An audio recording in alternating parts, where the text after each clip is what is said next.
और ये खबर चित्तौड़गढ़ से। अंबेडकर भवन में आग लग गई। गणेश नगर में अंबेडकर भवन में भीषण आग लगी। आग में जलकर सामान राख हो गया। दमकल की 2 गाड़ियां मौके पर पहुंची हैं। कड़ी मशक्कत के बाद आग पर काबू पाया गया। आग लगने के कारणों का खुलासा नहीं हुआ।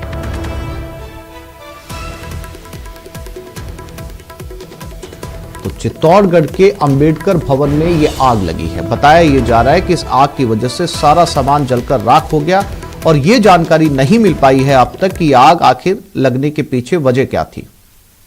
ये तस्वीरें उस भीषण आग की। अंबेडकर भवन, चित्तौड़गढ़।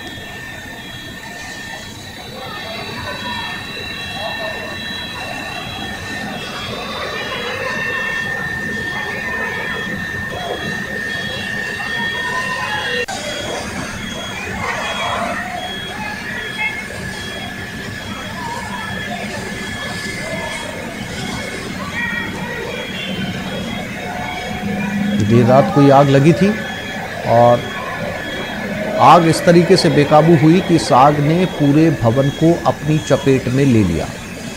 अंदर रखा हुआ सारा सामान जलकर खाक हो गया। आग की लपटें इतनी भयावह थी कि दूर दूर से इस आग की लपटों और धुएं को देखा जा सकता है। और राजधानी जयपुर में चिंतन शिविर का दूसरा दिन। आज करीब 14 विभागों की समीक्षा होगी। मुख्यमंत्री अशोक गहलोत समीक्षा करेंगे। जन घोषणा पत्र और बजट घोषणाओं की समीक्षा। सुबह 10 बजे से ओटीएस में समीक्षा शुरू हो गई। कल सीएम ने 16 विभागों की समीक्षा की थी। करीब 13 घंटे सीएम मंत्री ओटीएस में मौजूद रहे थे।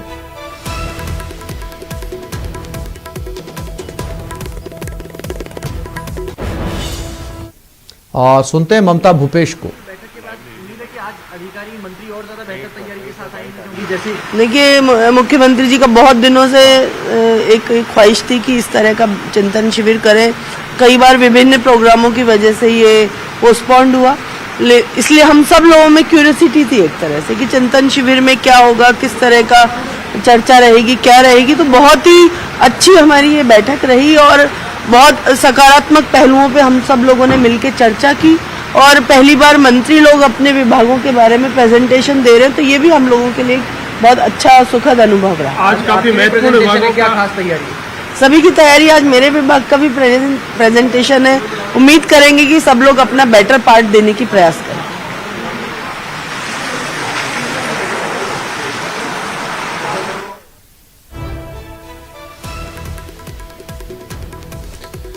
तो ये थी मंत्री ममता भूपेश और इन्होंने मीडिया से बात करते हुए कहा कि आज इनके विभाग का प्रेजेंटेशन है और जैसा कि इन्होंने बताया कि चिंतन शिविर का आयोजन करने की प्लानिंग बहुत पहले से चल रही थी, लेकिन अलग अलग कार्यक्रम आने की वजह से चिंतन शिविर का आयोजन नहीं हुआ था।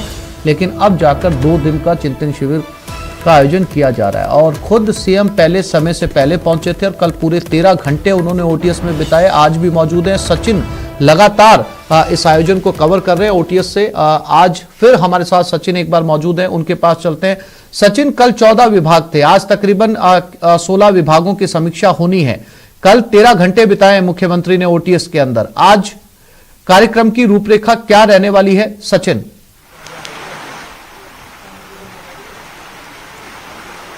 बिल्कुल, देखिए आज पहले 17 विभाग तय थे, लेकिन कल क्योंकि 4 विभागों का प्रेजेंटेशन हो गया है और कल पीएचडी विभाग का प्रेजेंटेशन नहीं हो पाया था, तो ऐसे आज 14 विभागों का प्रेजेंटेशन होगा।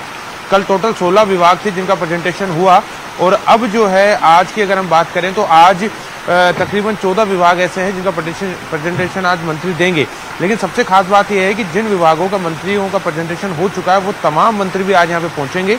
ये एक सबसे अच्छी बात निकल के इस चिंतन शिविर के सामने आ रही है कि जो मंत्री जिनका प्रेजेंटेशन हो चुका है वो भी मौजूद रहेंगे। इसके साथ ही जो नए मंत्री हैं वो भी यहाँ पर मौजूद रहेंगे और जो मंत्री अपने विभाग का प्रेजेंटेशन देगा उससे सवाल कोई भी अन्य मंत्री भी कर सकता है। तो ऐसे में मंत्रियों की नॉलेज भी बढ़ रही है और जो सोच है सभी मंत्रियों की वो भी किसी काम पर निकल के सामूहिक रूप से आ रही है। कल आप देखिए कि सुबह 10 बजे मुख्यमंत्री अशोक गहलोत ने बैठक शुरू की थी, 9:45 पर पहुंच गए थे और 11 बजे बैठक खत्म हुई थी और 11:15 पर वो यहाँ से निकले थे। तकरीबन 13 से सवा 13 घंटे लगातार मुख्यमंत्री अशोक गहलोत इसी सभा भवन में, जो मेरे पीछे आपको दिखाई दे रहा है, इसमें मौजूद थे। ब्रेकफास्ट हुआ, उन्होंने यहीं पर चाय पी, उसके बाद लंच भी यहीं किया, डिनर भी यहीं किया और उसके बाद लगातार वो बैठ के लेते रहे। तो इससे गंभीरता का पता लगता है कि सरकार कितनी गंभीर है। 2023 को लेकर सारी जो कवायद की जा रही है वो 2023 के चुनावों को लेकर की जा रही है। और एक बात और समझने की है, क्योंकि 23 तारीख से विधानसभा सत्र शुरू होने वाला है। विधानसभा सत्र में हर बात का जवाब मंत्रियों को देना पड़ता है और अधिकतर जो सवाल लगते हैं वो सवाल लगते हैं बजट घोषणाओं को लेकर, जन घोषणा पत्र को, क्योंकि अंतिम साल है। ऐसे में जन घोषणा पत्र में जो घोषणाएं की गई है उसको लेकर विपक्ष सवाल उठाएगा, उसमें की गई घोषणाओं को लेकर सवाल लगाए जाएंगे, विधायकों के द्वारा सवाल लगाए जाएंगे। यहाँ तक कि जो सरकार के अपने विधायक कांग्रेस पार्टी के वो भी सवाल लगाते हैं, वो भी अपने सवाल पूछते हैं अपने क्षेत्र से संबंधित। तो एक तरह से प्री प्रैक्टिस भी मंत्रियों की हो रही है, क्योंकि मंत्रियों को जो जवाब विधानसभा में देना है वो जवाब आप वो मुख्यमंत्री के सामने दे रहे हैं। और तमाम मंत्री जिस तरह से सदन में मौजूद रहते हैं सभी लोग और सुनते हैं अपने विभाग के मंत्रियों का जवाब, तो तमाम मंत्री भी यहाँ पर मौजूद हैं। अधिकारी जिस तरह से अधिकारी लॉबी में बैठते हैं विधानसभा में, उसी तरह से अधिकारी यहाँ पर मौजूद है। तो हम कह सकते हैं कि विधानसभा सत्र की भी इसके जरिए तैयारी हो रही है। और जो सबसे बड़ी तैयारी है वो आने वाले विधानसभा चुनावों को लेकर है कि 2023 में किस तरह से चुनाव में सरकार को जाना है, किस तरह से अपनी योजनाओं को जनता तक लेके जाना है, क्या कमियां रह गई हैं। क्योंकि इस पूरी कवायद के अंदर ये स्थिति भी साफ है। देखिए तस्वीर आपको दिखा देते हैं, एक शांति धारीवाल अब यहाँ पर पहुंचते हुए आपको नजर आ जाएंगे। शांति धारीवाल यहाँ पहुंच रहे हैं। सबसे पहले आज उन्हीं के विभाग का प्रेजेंटेशन है, यूडीएच विभाग का प्रेजेंटेशन आज यहाँ पर होगा। उनसे पूछते हैं कि आज वो किस तरह का प्रेजेंटेशन देंगे, क्या इसी तरह की तैयारी उनकी पहले से रही है। साज आपके विभाग का प्रेजेंटेशन भी आज है। हाँ। शुरुआत उसी से होगी, किस तरह की तैयारी आज आपको प्रेजेंटेशन देना है? तैयारी क्या है, सारी तैयारी है, सारी बजट घोषणाएं बढ़िया पूरी होती जा रही है। कौन सी सर योजनाएं कौन सी है सर आपके डिपार्टमेंट? कई योजनाएं हैं। तो बिल्कुल देखिए यूडीएच मंत्री शांति धारीवाल पहुंच चुके हैं यहाँ पर। आज शुरुआत जो है वो उनके विभाग से होगी, प्रेजेंटेशन जो है उनके विभाग को देना है। और मुख्य सचिव भी पहुंची हैं, उच्च शर्मा यहाँ पर पहुंच चुकी हैं अंदर जाते हुए। तो अब लगभग 11 बजे के आसपास सीएम अशोक गहलोत यहाँ पर पहुंचेंगे और उसके बाद में जो प्रेजेंटेशन का कार्यक्रम है वो शुरू होगा। और सबसे महत्वपूर्ण बात यह है कि कानून व्यवस्था को लेकर भी आज चर्चा होनी है। सदन के अंदर और सदन के बाहर लगातार विपक्ष कानून व्यवस्था के जरिए सरकार को घेरने की कोशिश करता है। तो ऐसे में आज होम डिपार्टमेंट का भी प्रेजेंटेशन है, कानून व्यवस्था को लेकर भी चर्चा की जाएगी, तमाम मंत्री मौजूद रहेंगे। और जिस तरह से प्रदेश की कानून व्यवस्था पर सवाल खड़े किए जाते हैं उसको लेकर आज मंथन किया जाएगा, उसको लेकर कोई हल निकालने की कोशिश मुख्यमंत्री अशोक गहलोत। सचिन, चूंकि कल कई विभागों की समीक्षा हुई है और आज भी दर्जनों विभागों की समीक्षा होनी है, तो कल जो प्रेजेंटेशन दिया गया था उससे संतुष्ट थे मुख्यमंत्री अशोक गहलोत या उन्होंने उन मंत्रियों को, उन विभागों को कोई खास दिशा निर्देश जारी किए हैं कुछ और इंप्रूवमेंट के लिए या जनता तक और जो है वो योजनाओं को पहुंचाने के लिए, या सभी से संतुष्ट नजर आए?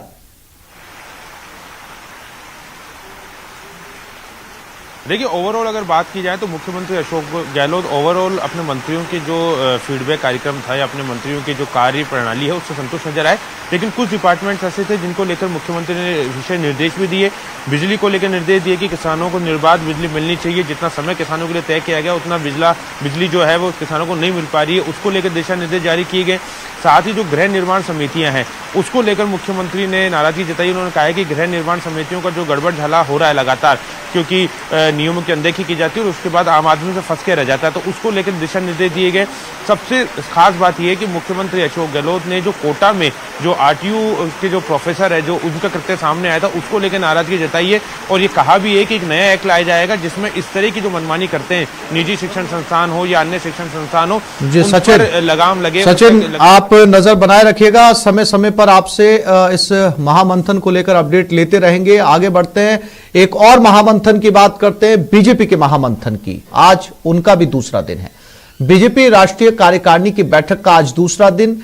एनडीएमसी कन्वेंशन सेंटर बीजेपी के दिग्गज पहुंच चुके हैं। बीजेपी राष्ट्रीय कार्यकारिणी की बैठक में प्रधानमंत्री नरेंद्र मोदी खुद शामिल हुए हैं। समापन सत्र में पीएम मोदी का संबोधन भी होगा। दोपहर 3:15 पर पीएम मोदी भाषण देंगे।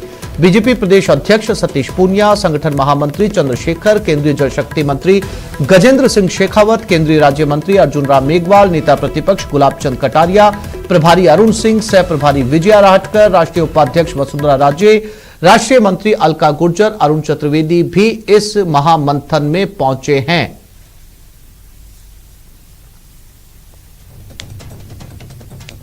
ये तस्वीरें बीजेपी के महामंथन की। यहां पर भी 2 दिन से बीजेपी की बैठक चल रही है। एनडीएमसी कन्वेंशन सेंटर में बीजेपी के दिग्गज पहुंचे हैं। आप देख सकते हैं प्रधानमंत्री नरेंद्र मोदी, साथ में बीजेपी अध्यक्ष जेपी नड्डा भी मौजूद हैं। साथ ही साथ राजस्थान से भी बीजेपी के दिग्गज इस बैठक में पहुंचे हुए हैं। 3:15 बजे प्रधानमंत्री नरेंद्र मोदी का संबोधन होगा। क्या कुछ वो अपने पार्टी के नेताओं से, कार्यकर्ताओं से इस संबोधन में कहते हैं, इस पर नजर बनी रहेगी। देखिए, दुर्भाग्यपूर्ण स्थिति है कि राजस्थान जैसा प्रदेश जिसको महिलाओं के सम्मान के साथ जोड़ करके इतिहास में देखा गया, महिलाओं के सम्मान के लिए जहां लोगों ने अपनी पीढ़ियां कुर्बान कर दी, उस प्रदेश में इस तरह की बयानबाजी कर अपनी जिम्मेदारी से बचने का प्रयास हो रहा है। पहले मुख्यमंत्री ने यह कहा कि राजस्थान में रेप ज़्यादा होते हैं क्योंकि रिश्तेदार और नातेदार इस तरह की घटनाएं करते हैं। आज डीजीपी कह रहे हैं कि आधे केसेस झूठे होते हैं। बजाय इनके कि ऐसी पीड़िताओं के आंसू पहुंचे जाएं, उनको न्याय मिले, राजस्थान सरकार के एक बड़े मंत्री जो सबसे वरिष्ठ मंत्री हैं और माननीय मुख्यमंत्री के सबसे करीबी व्यक्ति हैं, वो ये कहते हैं कि राजस्थान में रेप ज़्यादा इसलिए होते हैं कि राजस्थान मर्दों का प्रदेश है। मुझे लगता है कि अपनी जिम्मेदारी से बचने के लिए इस तरह के अनर्गल बयानबाजी राजस्थान सरकार और कांग्रेस पार्टी के मुखियाओं की आदत बन चुकी है। पहले मुख्यमंत्री ने भी कहा था, लेकिन ये प्रदेश की कानून व्यवस्था के लिए और जिम्मेवार पुलिस अधिकारी के लिए और मुख्यमंत्री के लिए शर्मनाक है, क्योंकि ऐसा बयान प्रदेश के मुख्यमंत्री अशोक गहलोत भी दे चुके हैं। 8.5 लाख मुकदमे दर्ज होना अपने आप में सरकार की कानून व्यवस्था की फेल्योर की बानगी है। नेशनल क्राइम रिकॉर्ड ब्यूरो के आंकड़े 17 बलात्कार प्रतिदिन, यानी अपने लापरवाही पर, अपनी कमजोरी पर पर्दा डालने जैसा बयान है ये।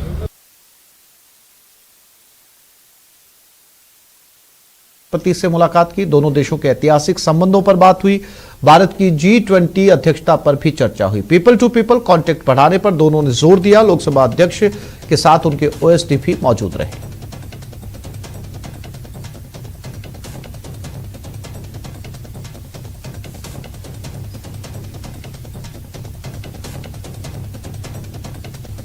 तो कीनिया दौरे पर हैं लोकसभा स्पीकर ओम बिरला।